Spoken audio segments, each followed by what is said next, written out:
Ny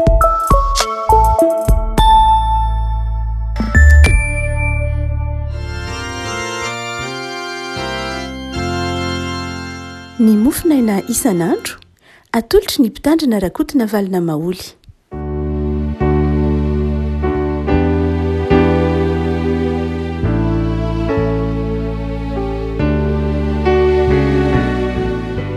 Mpifalinana avy no era-banantsika hatratra ity sabotsy fatelo ny volana May ity ny mofinaina voalahatra antsika dia ny boky ny Salamo.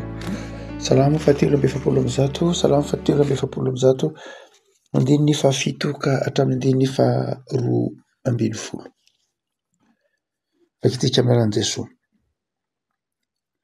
Fandiana maly ahy Jehovah fa reraka ny fanahiko. Aza manafina ny tavanao amiko fandraho tahaka an'izay midina any am-pasana. Ampandrenesy ny famindramponao noho ny maraina fa ianao no itikiko. Ampahalalao ahy izay lalana tokony alehako. Fa aminao no ananganako ny fanahiko.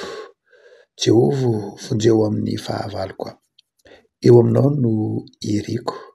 Ampianaro anao ny sitraponao fa ianao no Andriamanitro. Aoka ny fanahinao tsara no hitarihanao ahy amin'izay tany marina. Noho ny anaranao Jehovah velomy aho. Araka ny fahamarinanao avoay ny fanahiko ho afaka amin'ny fahoriana. Ary araka ny famindramponao fongoro ny fahavaloko. Ka ariano izay rehetra mampahory ny fanahiko fa mpanomponao aho. Ray masino manamasinana amin'ny fahamarinana ny teninao ny fahamarinana. Amen. Andininy fahafolo. Ampianaro anao ny sitraponao aho. Ampianaro anao ny sitraponao aho. Ny mampiavaka ny olombelona ry havako malala amin'ny zavaboary rehetra izay nataon'Andriamanitra dia ny olombelona manana sitrapo.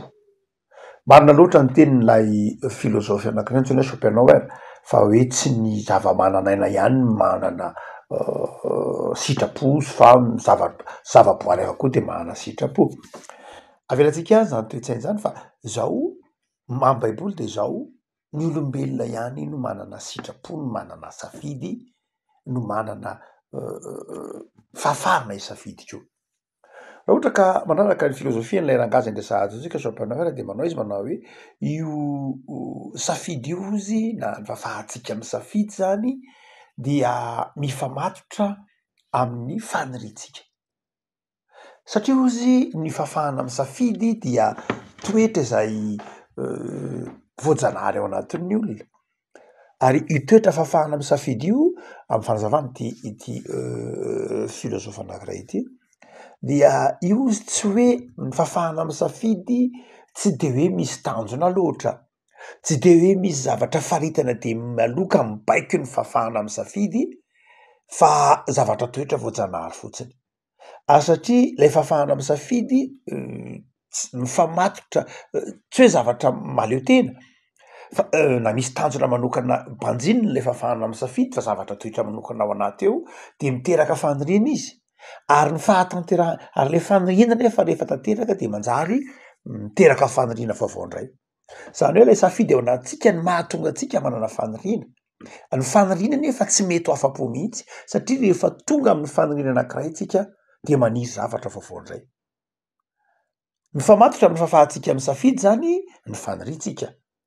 Ny olona afaka manam-paniriana isika satria tsika afaka amin'ny safidy. Raha tsy afaka amin'ny safidy tsika dia tsy manam-paniriana. Ny biby tsy manam-paniriana mihitsy satria tsy afaka amin'ny safidy izy. Fa itsika ny mena safidy dia lasa manana faniriantsika. Io faniriantsika io nefa ny mety ho tanteraka. Ataovy hoe maniry ianao ny hazo asa anankiray dia azonao ilay asa. Rehefa tonga eo amin'ilay asa ianao dia faly ianao fa mandritry ny fotoana vitsivitsy ihany dia avy eo misy faniriana vaovao indray. Lasa hoe tia hazo zavatra anankiray vaovao indray ianao. Dia toy izay hatrany any ka manjary mihazakazaka manatanteraka ilay faniriantsika isika. Fomba fijery maha-olombelona ihany izany. Fa raha ohatra ka jerentsika amin'ny zoatra masina nefa dia izao. Ny olombelona ihany manana izany fahafahana amin'ny safidy izany. Toetra nataon'Andriamanitra ao anatin'ny olombelona io. de hoy eto ny mpanao salamana hoe za Andriamanitra ampianaro a mba anao ny sitraponao na ampianaro a mba hisafidy sy anatanteraka ny sitraponao. Paoly a manazava amin'ny Romanina toko 7. Paoly manao hoe fantatro ny sitraponao Andriamanitra, fantatro ny tsara, fantatro ny sitraponao Andriamanitra. Ary za koa manana ny sitrapoko. Saingy zao tsy ilay sitraponao tsara no ataoko fa ny sitrapoko no ataoko. Ny sitrapoko anefa tsy tsara. Ny sitrapoko makany amin'ny ratsy, tsy makany amin'ny sitrapon'Andriamanitra. Tsy makany amin'ny sitraponao Andriamanitra. Paoly zany de resy lahatra fa izao sarotra ny mampifanojo ny sitrapontsika sy ny sitrapon'Andriamanitra. Sarotra ny mampifanojo ny sitrapontsika sy ny sitrapon'Andriamanitra mandrakariva aza ny fanalavitra izy ireo tahaka ny avon'ny lanitra sy ny tany. Ny bokin'ny Isaia mpaminany, ny sitrapoko sy ny sitrapon'Andriamanitra. Ny sitrapon'Andriamanitra ny tsara sy mahasoa, saingy ny sitrapontsika de mifanalavitra amin'izay sitrapon'Andriamanitra izay. Mazava be ny antony. Mazava be ny antony. Ny antony de izao satria nanota ny olona.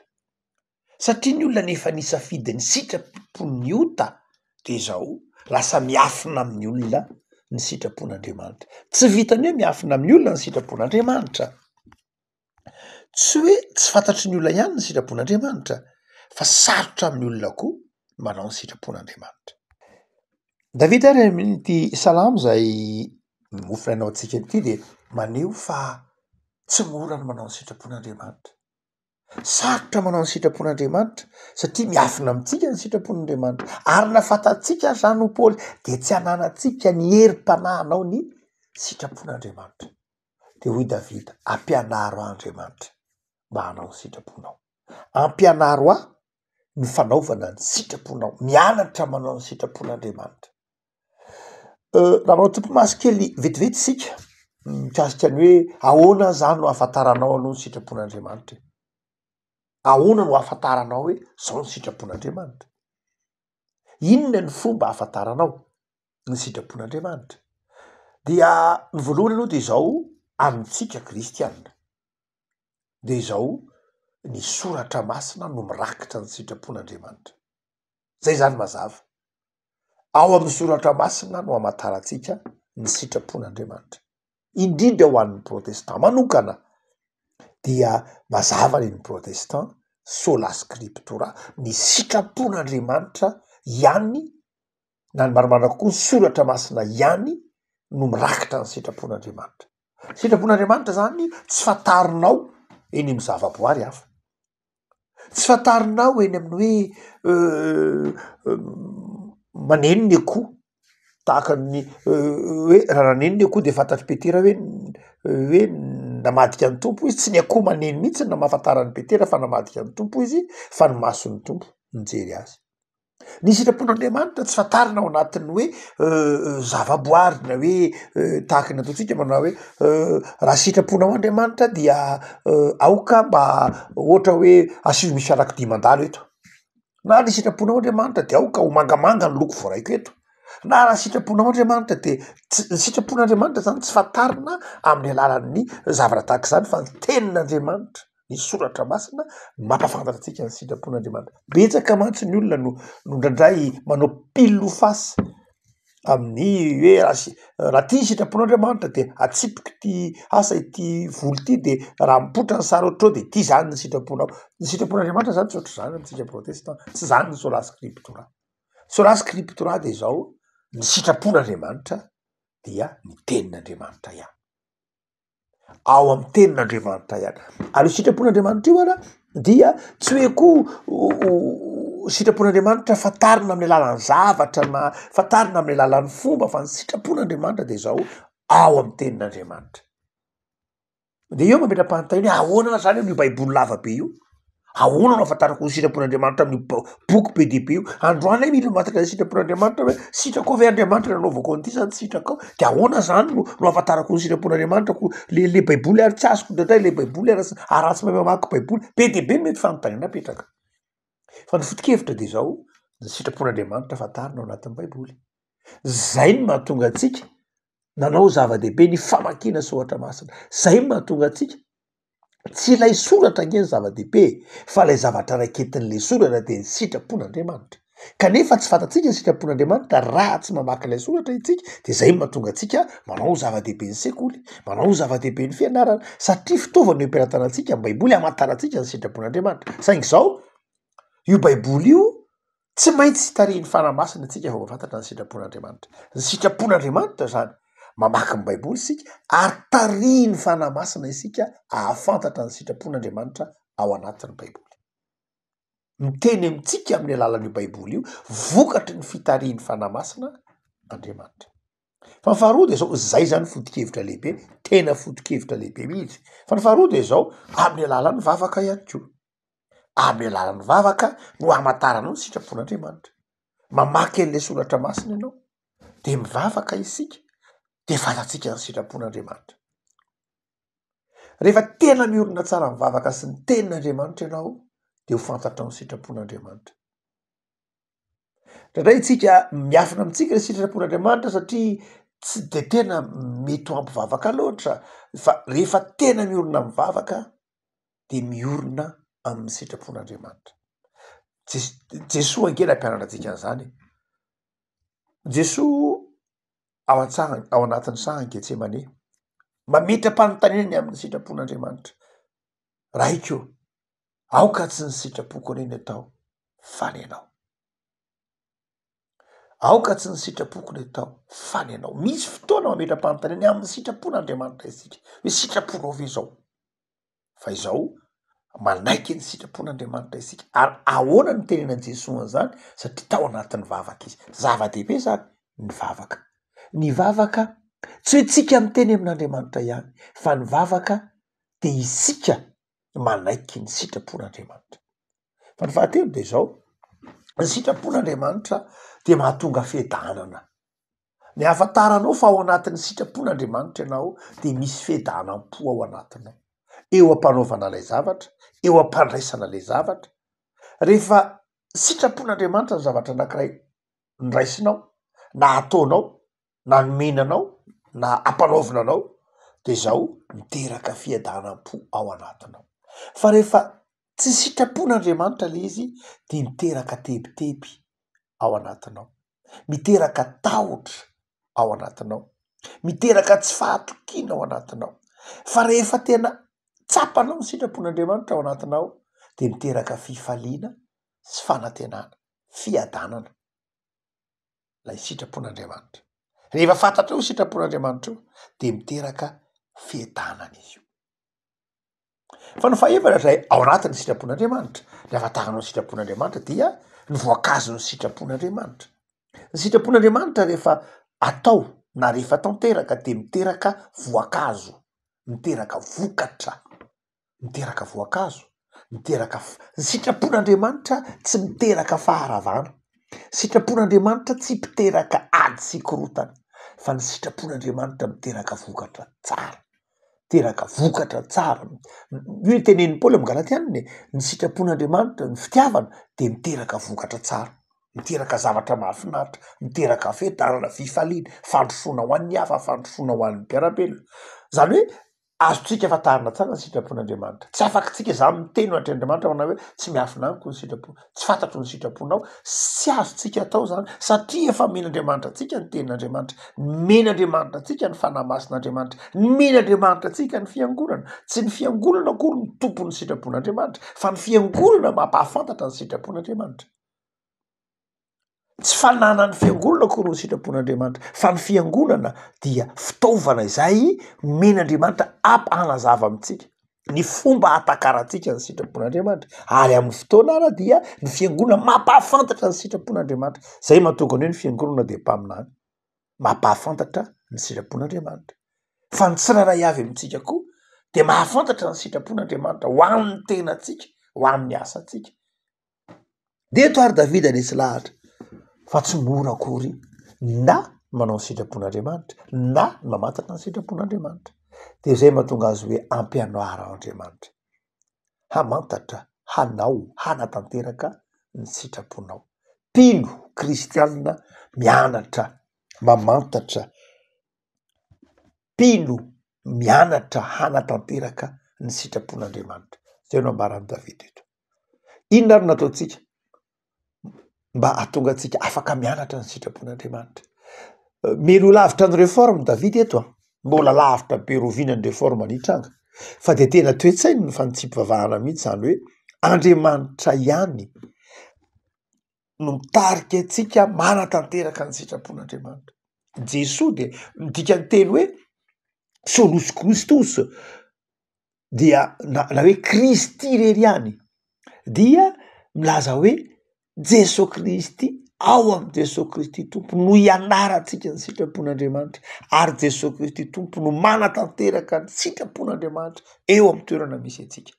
No zany ny finoantsika ny Jesosy mahatonga antsika afaka manatanteraka ny sitrapon'Andriamanitra. De reto ary afaka malala no ambara ny hevitry ny teny hoe ampianaro atompo hanao ny sitraponao. Voalohany de izao, miraketa fo amin'ny Jesosy, mianara amin'ny Jesosy, minoa amin'ny Jesosy, mianatra amin'ny Jesosy tsika hanao ny sitrapon'Andriamanitra, hanatanteraka ny sitrapon'Andriamanitra, mianatra amin'ny Jesosy. Inona ny hoe mianatra amin'ny Jesosy? Mino ny famelan-keloka nataony, mino ny fitiavany, mianatra amin'ny Jesosy, mamantatra hoe raha Jesosy zao toe amin'ny toerana misy atety, inona ny nataony? Namalifaty ve izy? Kamo ve izy? Tsy nanao ninona ve izy? Nandrosotra andraikitra ve izy? Ao amin'ny Jesosy no ianarantsika ny sitrapon'Andriamanitra. Noho zany de zao, zany mpianatra zany de zao manana fanetretena. Mianatra manao ny sitrapon'Andriamanitra te olo ny fanetretena. Indraindray Andriamanitra indray no ampianarantsika ny sitrapontsika, hoe ao ianao Andriamanitra ampianariko ny sitrapoko sanatria, fa isika mianatra amin'ny sitrapon'Andriamanitra, mianatra manao an'izany sitrapon'Andriamanitra zany. Zay lo ambaran'ny Paoly hoe abidi mianarana. Afaka malala amin'izao fiandohan'ny volana May zao de ny afatry ny tompo de hoe mianara manao ny mangataka amin'Andriamanitra hianatra, ampianaro atompo mba hanao ny sitraponao.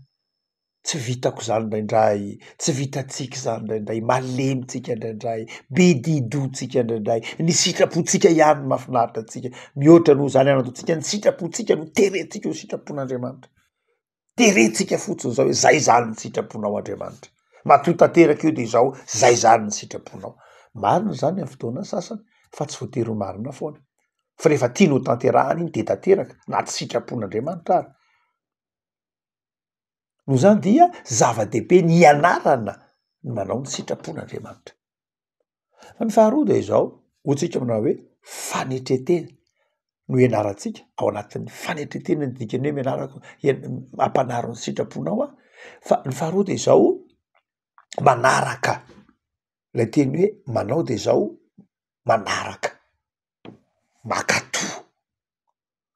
Rehefa mianatra manao ny sitrapon'Andriamanitra anatin'ny fanetretena de izao, ampahafantarin'Andriamanitra tsika amin'ny alalan'ny fanahiny io sitraponio de izao tao amin'ny kosa isika hanana fakatoavana, tao amin'isika hanana fanekena ilay sitrapony ihany. Izy ihany ny mampanaiky antsika n'io sitrapony io. Izy ihany ny manampy antsika fa antsika manateraka n'io sitrapony io. Izy ihany ny manazava antsika ahafantarantsika io sitrapon'Andriamanitra. Ravako zao farany ny herinandro zao ara. Nanahoana ny herinandro nomen'ny tompo anao? Vitanao ve ny sitrapon'Andriamanitra? Vitako vitantsika ve ny sitrapon'Andriamanitra? Nianatra tamin'ny tompo ve isika? Nianatra tamin'ny tenin'Andriamanitra ve isika? Namantatra ny sitrapon'Andriamanitra? Tiantsika ve ny sitrapon'Andriamanitra? Dia ito ary afaka malala ndao hivavaka tahaka ny salamo hoe za Andriamanitra manaiky hianatra ny sitraponao, de manaiky hanao ny sitraponao, fa ampianaro aho, te zao aho, tario aho, te feo aho, mba hanao ny sitraponao. Zava-dehibe lay sitraponao. Fa zao tsy vitako io raha tsy ianao no mitarika ahy. Tsy vitana io Andriamanitra raha tsy ianao no manampy anay, raha tsy ianao no mitany-dalana anay. Fa rehefa ianao no mitany-dalana anay de zao vitanay ny sitraponao. Hivavaka sika. Tompo misaotra anao zay fa tao aminao hanana fanetretena, fa ny fanaovana ny sitraponao no fifalianay. De ampianaro zay Jesosy mba hanao ny sitraponao. Ampianaro zay Jesosy mba hanatanteraka zany sitraponao zany amin'ny fifaliana. azaviranao izay mahafinaritra ny sainay, azaviranao zay heverinay ho mety no ho sitraponay, no sitraponao fa aoka ny sitraponao, ambaranao ny teninao, tarihy ny fanahinao, mitondra fiadanana sy fifaliana ty anatinay ary mitondra zavatra tsara ho amin'ny fiarahamonina sy ny mpiarabelona no ataonay ho sitraponao. Mamelany eloko rabe dido zay ka terenay ho ny sitraponay no sitraponao, fampianary zay hanao ny sitraponao. De feo anetry-tena, de feo olona mahatoky sy miorina amin'ny finoana. Saotra ny am'izay nomenao anay tamin'ity herinandro dividy, de tahio ny herinandro vaovao anay, anjakan'ny fiadarana sy ny fifaliana, maharitra sady madio. Misaotra Jesosy am'izay fomaninao anay amin'ity herinandro ity, fampianary zahay hanao ny sitraponao. Amen.